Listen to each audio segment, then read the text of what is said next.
அன்பானவர்களுக்கும் அன்புள்ளவர்களுக்கும் வணக்கம். நாங்கள் இன்றைக்கு ஒரு முக்கியமான முருக மந்திரத்தை சொல்லித்தர இருக்கிறோம். அது ஏன் சொல்ல வேண்டும்?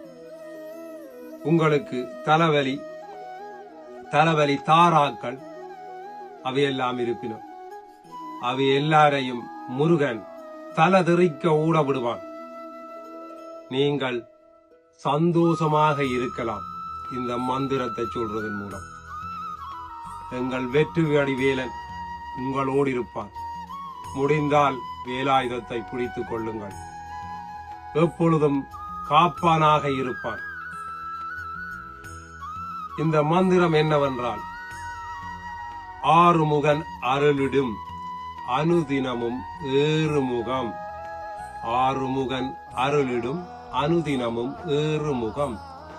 ஆறுமுகம் அருளிடும் அனுதினமும் ஏறுமுகம். இதை நீங்கள் சொல்லுவதன் மூலம் நீங்கள் ஏறிக்கொண்டே இருப்பீர்கள். முருக வேலை பிடித்துக் கொள்ளுங்கள். முடிந்தால் ஒன்றை பிடித்துக் கொள்ளுங்கள். வெற்றிவேல் முருகனுக்கு அரோகரா. வீரவேல் முருகனுக்கு அரோகரா. கதிர்காம கந்தனுக்கு அரோகரா. வெற்றியோடு வாருங்கள், வெற்றியோடு வாழுங்கள். நன்றிகள் அன்பர்களே.